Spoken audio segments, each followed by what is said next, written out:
Kita ingin melihat seluruh jalan di Jawa Barat tertata, rapi, bersih, indah, ada garis pengamanannya, ada CCTV-nya, ada PJU-nya, ada gapura-gapuranya, sehingga orang mengatakan kita bayar pajak hari ini benar kita mendapat layanan jalan yang baik, dan nanti tahun depan mereka akan bayar pajak dengan serentak.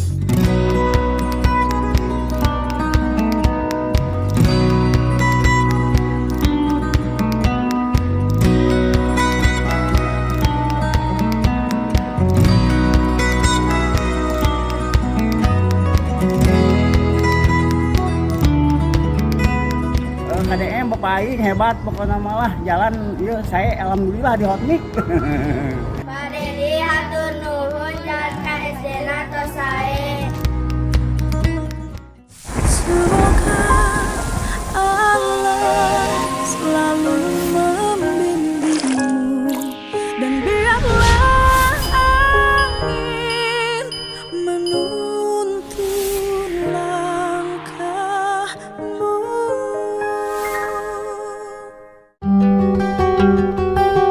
Ini yang kemarin bermasalah itu. Ini sini mangga, silakan.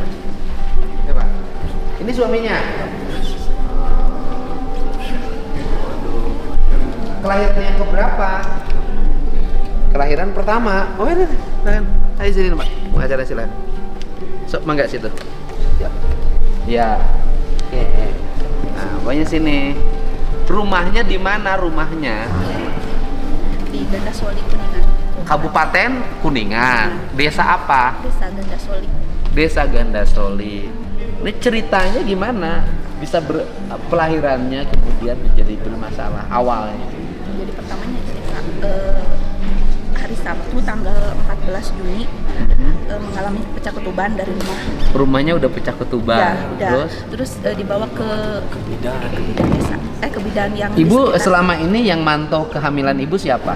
dokter yang di rumah sakit itu. Dokter yang di rumah sakit itu. Dokter siapa? Dokter Yadi.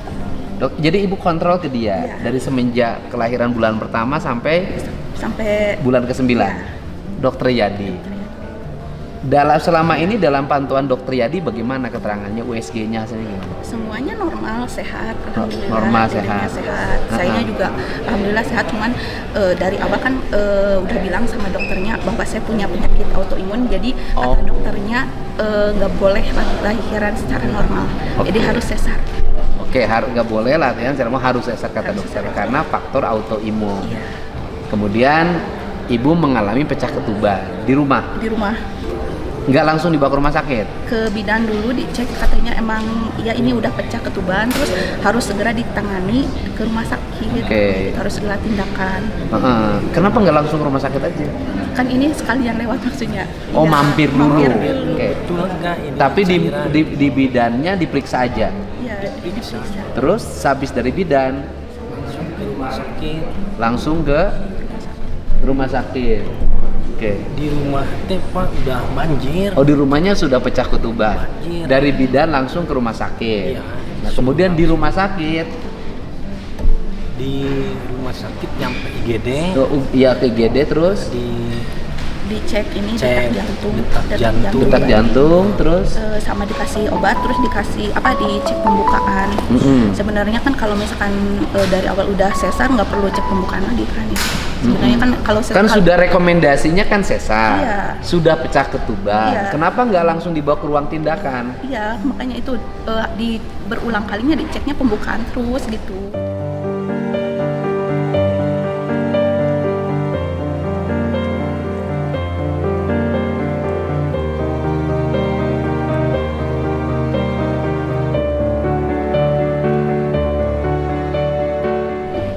Dokter jaga ada Pak, tapi enggak melihat langsung. Itu istri sayanya enggak dilihat. Dokter jaga nanganinnya gimana? Enggak nanganin yang Terus masuklah IGD. IGD cuma diperiksa tekanan darah biasa standar. Ya, tekanan darah, Iya. detak Terus jantung, detak jantung. detak jantung bayi. Oh, detak jantung bayi terus Jantung bayi terus sama dikasih obat. kasih obat. Habis itu terus dikemanain? Enggak, di kemana-mana, di situ aja sampai jam 5:30 pagi. Dari jam? Dari jam 11 malam. Bentar, ini kasusnya sudah agak mirip dengan kasus Karawang deh. Yang Karawang tuh yang suaminya tuh langsung Iya. demo. Oh iya. Di depan itu. Gitu. Nah, kemudian dari jam 1 malam jam apa? Jam Dari 11 sampai jam setengah 6 masih di IGD, setengah 6 baru ke rawat inap di atas, dipindah ke ruangan atas. mungkin kalau dibawa ke ruangan perawatan atau ruangan tindakan dokternya nggak ada mungkin waktu itu. Nggak ada. Jadi gini Pak, yang pas masuk teh katanya dijanjiin dokter bisa dihubungi teh jam 5 pagi. Saya sama istri teh udah senang lah dokternya datang, jam 5 pagi hari Minggu. Ternyata kan malah dioper setengah 6. Jadi apa kan nih dokter jaga ini kan ibu tuh sudah tahu kan bahwa dokter langganan dokter Yadi. Iya. Kan berarti dokter jaga ini tinggal menghubungi dokter Yadi. Dok, nih ada pasien dokter nih, ada tindakan darurat. Kan harusnya dokter Yadinya meluncur. Ya ini enggak. Seharusnya. Tapi saya kan nanya lagi ke bidannya, Bu, gimana dokternya kesininya jam berapa? Katanya belum ada respon seperti itu. Sampai akhirnya setiap ditanya. Jam 5 nggak ada. Jam 5 nggak ada. Setengah 6 nggak ada. Setengah 6 nggak ada. Oke, ibu tanyain ke bidan, kapan nih dokter Yadi datang? Iya. Nggak respon. Katanya nggak ada respon. Belum ada respon dari dokternya. Oke, kan mestinya dokter itu HP-nya hidup. Iya. Tapi Kan dokter. Tapi menurut pengakuan dokternya, saya cuma menerima telepon dari rumah sakit cuma 1 kali. Jadi dikirain dokternya itu bukan kondisi darurat mungkin. Jadi nggak. Nah, yang dilakukan rumah sakit apa? Nggak tahu. Cuman pas saya mah cuma nanya, Bu, dokternya kesininya kapan, jam berapa? Tapi jadi kata bidannya cuma belum ada respon, dan dokternya belum ada respon seperti itu. Tapi udah menghubungi katanya, cuman belum ada respon. Tinggal kan persoalannya adalah kelalaiannya itu di bidannya yang tidak menghubungi atau dokternya yang tidak merespon. Kan ini manajemen kan, manajemen. Yang bohongnya siapa gitu loh? Yang lalai terhadap penanganan pasien, kan itu lalai. Kan itu nanti tinggal dibuktikan kalau berproses. Nah, kemudian ibu akhirnya bisa ditangani jam berapa? Hari Seninnya, besoknya jam 8 pagi. 2 hari. Jadi ibu berangkat Sabtu, Sabtu. ya kan? Minggu nggak dilayanin. Iya. Sampai hari Minggu, Iya. pecah ketuban. Iya. Kemudian hari Senin baru dilayani. Iya. Jam Ditindak jam 8. setelah Jam 8 berarti mengalami waktu hampir 2 kali 24 jam. Iya. Itu ketuban udah benar-benar kering, udah nggak. Oke, ibu ditangani hari Senin jam 8 pagi. Sudah ditindak. sudah Sesar. sesar. Akhirnya hasil sesarnya Kata dokternya gini, Bu maaf ya, katanya ini ketubannya udah kering, terus plasentanya juga udah kejepit, katanya makanya harus segera dikeluarkan. Tapi pas sepanjang operasi itu saya nggak dengar bayi saya nangis gitu ya. Terus pas jam 7 tuh, jam 7 pagi cek detak jantung terakhir udah tidak ada. artinya kan Udah sudah tidak terdeteksi, saya juga udah tidak merasakan gerakan. akhirnya setelah sesar dia meninggal kan.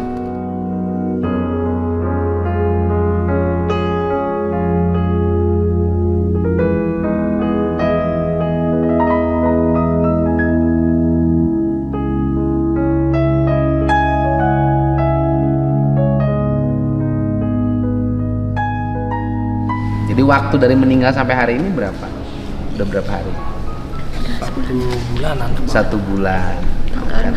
1 bulan. Artinya bahwa kematian itu diduga karena kelalaian penanganan rumah sakit.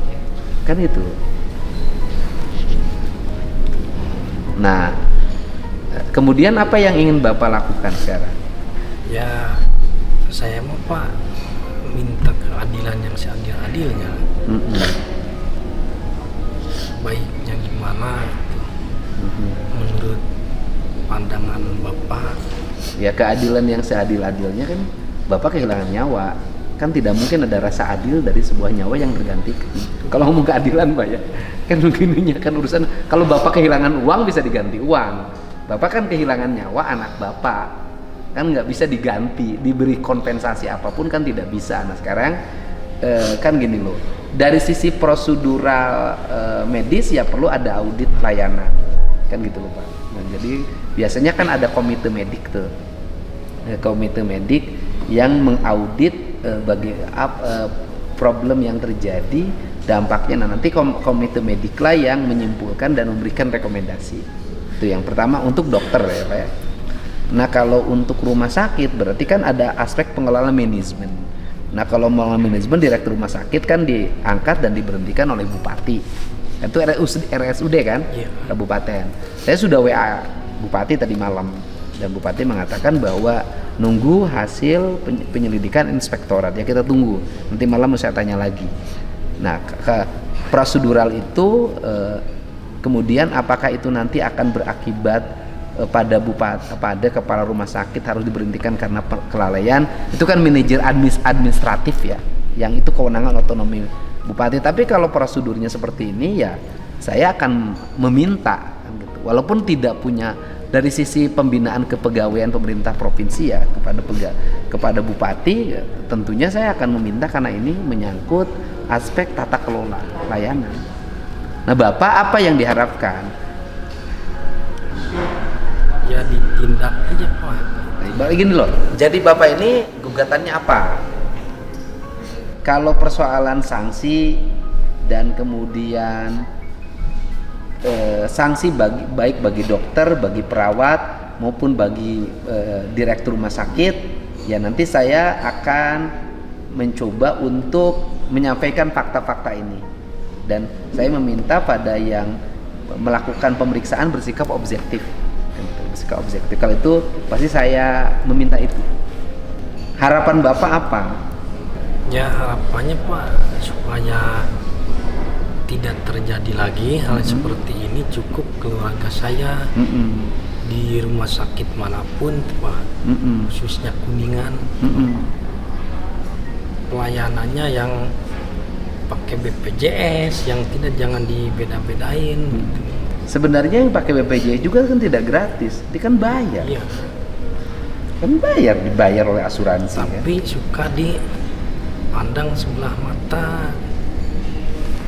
Bapak waktu itu pakai BPJS? BPJS terus Pak. BPJS yang bayar mandiri? Mandiri ya. BPJS mandiri yang kenapa dipandang sebelah mata? Sama. Ya saya nanti udah mau ini dilihat ke sana deh dengan Bapak dampingi. Tapi setelah tanggal 21 ya.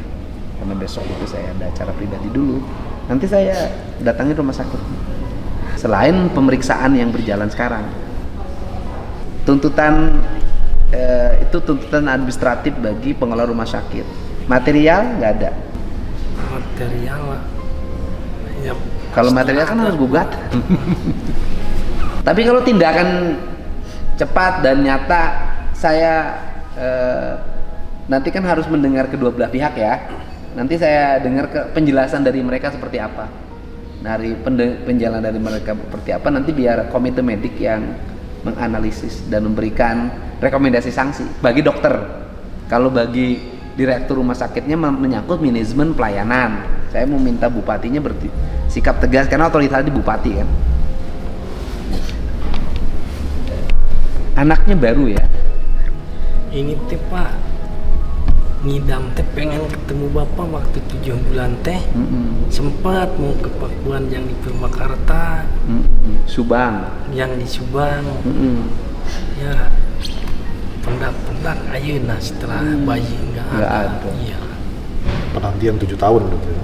7 tahun. Jadi 7 tahun. Pengen Bu punya bayi itu 7 tahun nunggu. Iya.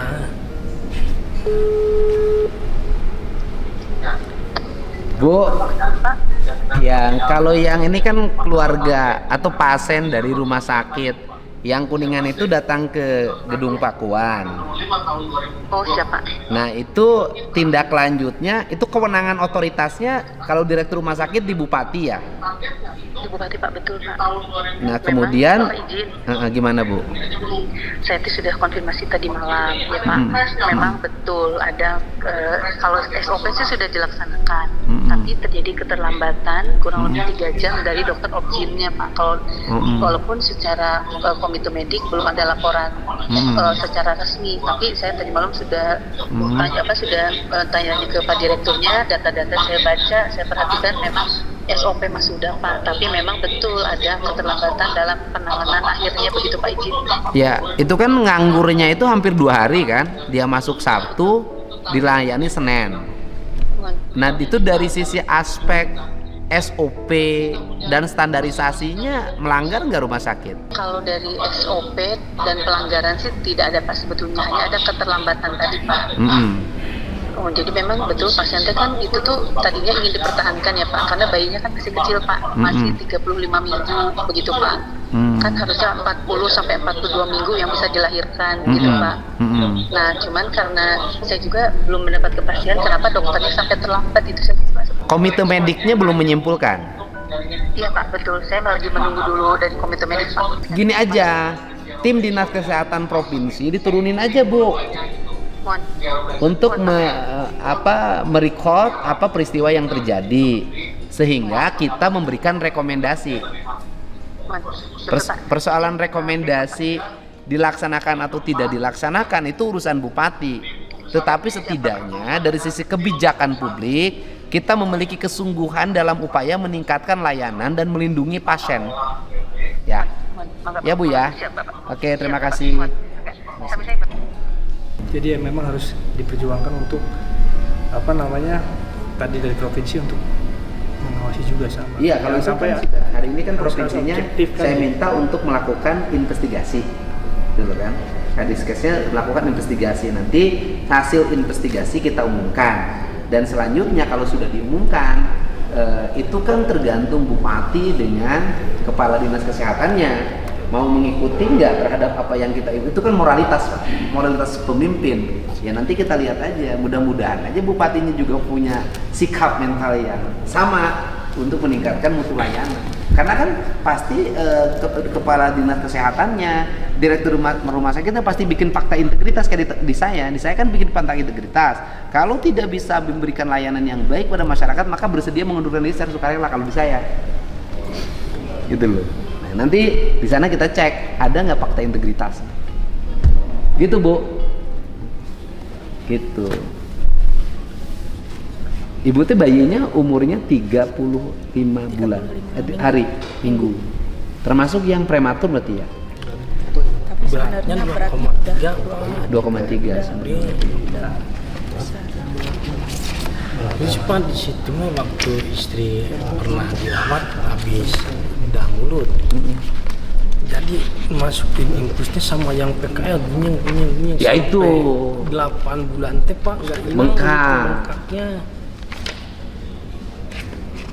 Ya arti kan kualitas rumah sakitnya yang harus segera dibenahi, bukan hanya pada persoalan layanan ini, bisa jadi layanan-layanan lain juga sama, cuman bedanya ini kan berakibat kematian kan gitu. Atau bisa jadi karena ini mah komplain, yang lain bisa jadi ada tapi tidak komplain, kan bisa begitu. Dan begitu muncul di surat kabar itu banyak itu kan komen-komen yang komplain itu, dan di Google juga ratingnya cuma 2. Iya, makanya nanti itu kan bagian bahan pembenahan. Pak disampaikan? Enggak sih, saya hanya ingin menyampaikan salam dari Bang Hotman untuk Kang Deddy. Kita respon ini. Walaupun sering salah nyebut DKM gitu. KDM. Ya, gitu kan. Kita respon malam itu juga langsung saya respon. Saya begitu ada berita itu saya langsung respon. Nah, ini kan Bupati respon tuh. Sedang ditindaklanjuti Pak, dibentuk tim dari profesi inspektor, sepatnya ada kesimpulan Pak. Nah, ada ke saya. Saya tuh kalau setiap ini saya cepet. Kadiskes juga ada kan. Siap di Paluru, tinggal ini aja. Nanti saya kesana lah. Setelah hari Kamis mau ngawinin dulu. Bapak kerjanya apa? Ojek online Pak. Kalau teteh pakai roda ini setelah melahirkan? Sebenarnya sebelum hamil itu emang bisa jalan ya Pak. Cuman pas ketahuan hamil ada dari rumah sakit yang di Kuningan itu kan ada obat yang harus diminum apa enggak tuh, jadi sayanya ragu ya Pak ya, jadi saya malah nggak minum sama sekali soalnya kan takut ya, sedangkan itu kan nungguin jadwal yang buat kontrol ke Bandung itu 2 minggu Pak, jadi nunggu selama 2 minggu itu saya nggak minum obat, jadi saya ngedrop lagi. Untuk autoimun ya. Autoimunnya ya. Tapi sebelumnya bisa jalan? Bisa jalan. Sekarang drop autoimun. Yang autoimun tuh banyak loh sekarang, banyak banget. Sama saya banyak. Autoimun teteh imun teteh terganggu sejak apa? 2015. Udah 10 tahun. 10 tahun. Yang terasa dari autoimun itu apa? Semua badan pada sakit. Lemes. Lemes ya, nyeri, terus kaku, semua badan.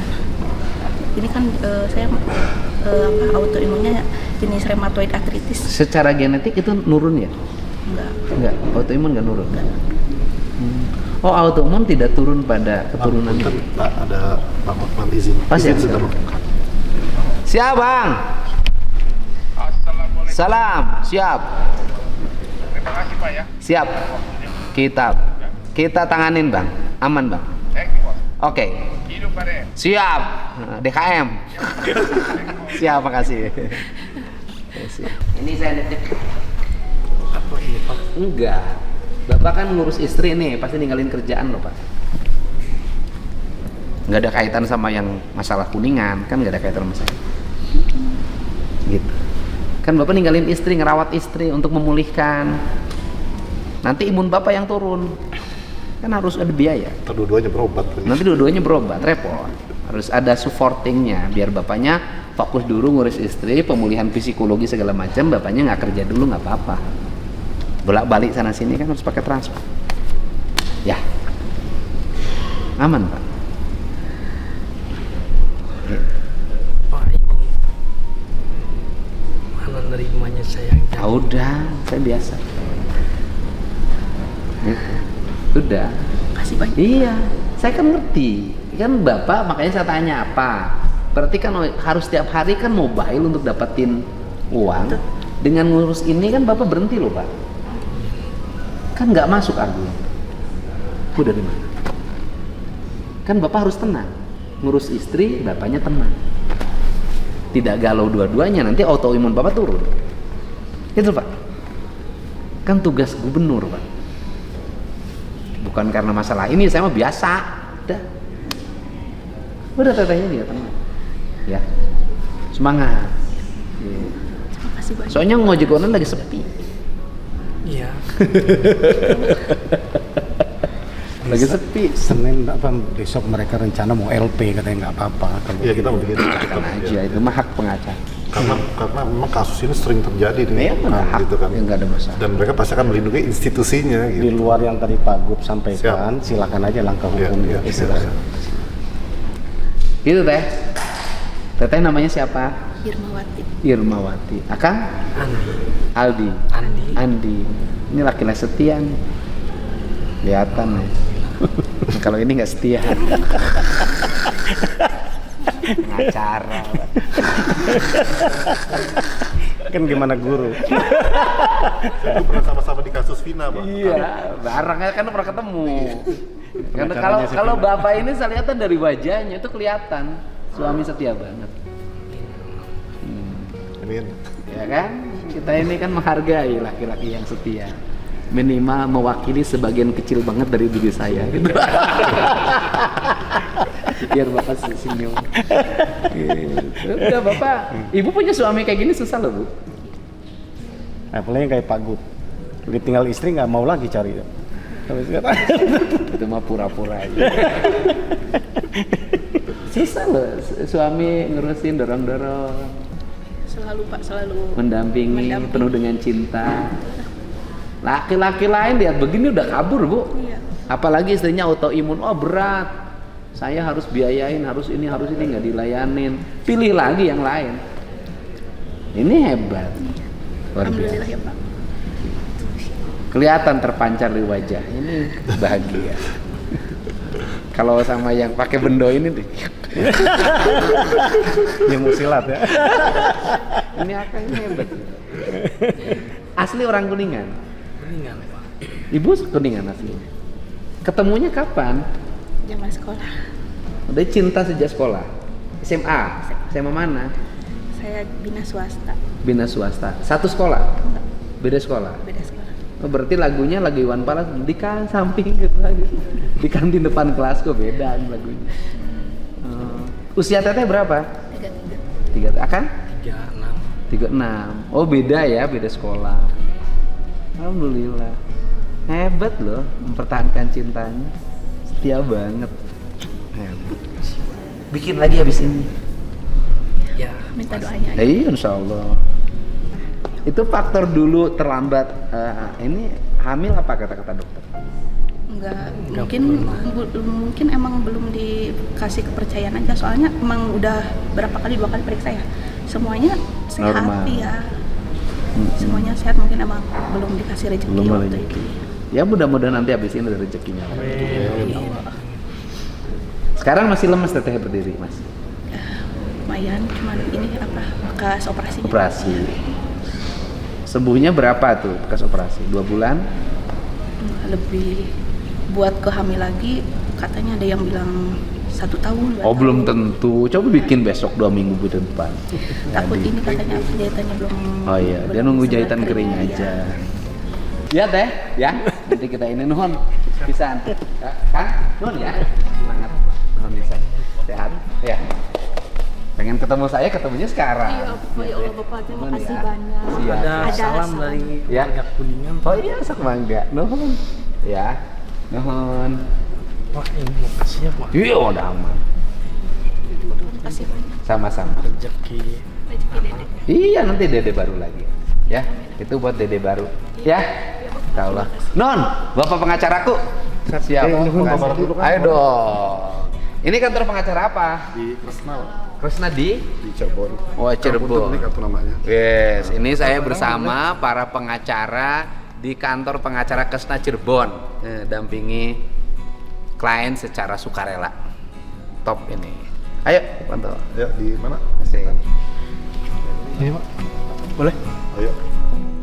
Ini saya bersama Teteh siapa? Teteh Irmawati dari Kuningan ya, yang kemarin mengalami problem yaitu meninggalnya anak yang dikandungnya pada proses kelahiran melalui sesar di rumah sakit karena diduga keterlambatan penanganan dari dokter dan pelayanan rumah sakit Kuningan. Nih, saya minta Bupati Kuningan segera melakukan tindakan yang cepat dan tegas agar peristiwa ini tidak terulang lagi, pengabaian terhadap pasien yang memerlukan pertolongan dalam waktu yang sangat cepat dan segera. Dan saya minta jajaran Diskes Kabupaten Kuningan juga melakukan langkah-langkah, komite mediknya bersikap objektif agar peristiwa serupa tidak terjadi lagi. Karena ini anak yang 7 tahun ditunggu. Ini suaminya pernah pengen ketemu waktu usia 7 bulan ya? Nah, dan sekarang masalahnya ditangani oleh kantor pengacara mana? Kresna dari Hotman 911. Oh, dari pengacara Kresna Hotman 911. Segera masalahnya segera tertangani dan saya doakan Teteh dan akangnya segera persiapan bikin adek yang baru lagi.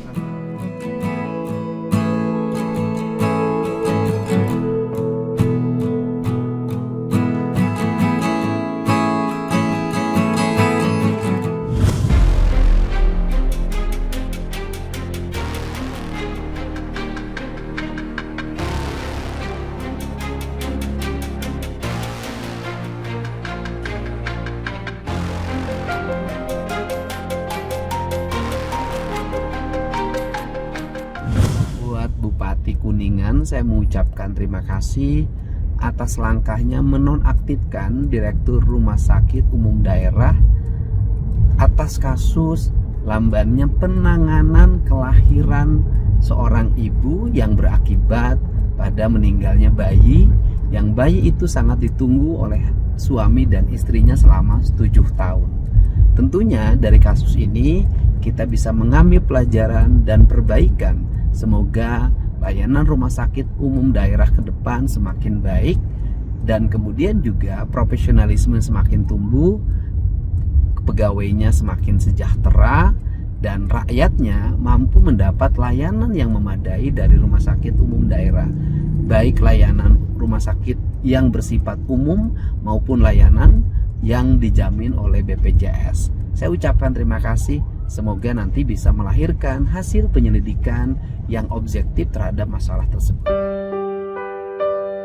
Apa sih yang dituntut oleh masyarakat terhadap pejabat publik? Ceritanya itu tidak panjang mereka itu. Satu, mereka pasti bercerita pengen punya jalan yang baik.